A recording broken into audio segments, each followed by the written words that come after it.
You can add images and PDFs to FluidMath. To add these files, simply click on Insert with a drop-down, and you can choose Image or PDFs. FluidMath will support either option. Another option that you have to easily add them is simply click on the item from your desktop or file sorter and drag and drop them into your page. I've added two image files. One is a PNG and the other one is a GIF file. To resize them, I just simply click on the handlebars and resize to what I desire to fit them on the screen. You can also add multiple page PDFs. I'm going to add that by dragging and dropping it.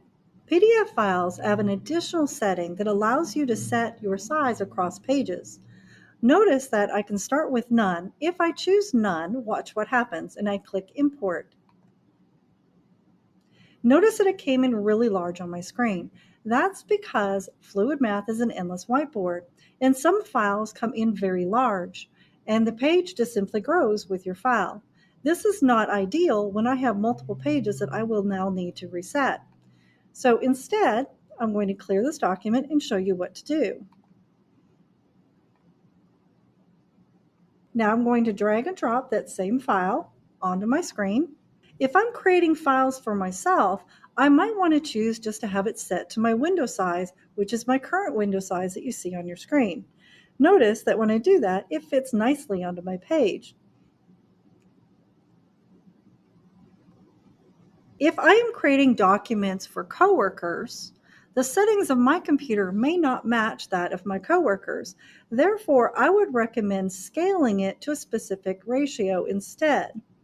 For instance, my screen is set at 80%. My zoom setting is at 80. It's not unusual for people to have their screen zoom settings to be set at 90, 100, or maybe even 150%. Therefore, if I leave mine set at 100, it may not fit on the screen that they want it to fit on. So therefore, I am going to scale it down, since this came from a PowerPoint, to 70%. I recommend scaling files that came from PowerPoints to be 60 or 70%, or even 80% if it comes from a Google Doc. If I'm creating documents for my students, I definitely want to set it at 60%. Now I'm clicking Import. It's important that when we create documents for students, we consider that they have much smaller screens than us, and it's important that we create tasks for them that fit on their screens the way they need to. Notice that this multiple page document has each page of my original document is now on a new page inside of FluidMath. It is quite likely that if you set something at 60% for your students and then you open it up on your panel, it's not going to fit on your screen the way you like. You could create two documents, one for you and one for your students, or you can actually resize it on your screen simply by adjusting the zoom of your screen on your panel or another device. Your students can do the same on their device if they find that your settings were too large for the document you set to them. They can set their zoom lower if it's too large, or if it comes on your screen too small, you can increase your zoom so it comes in a little larger. As you can see, that's happening here as I reset my zoom.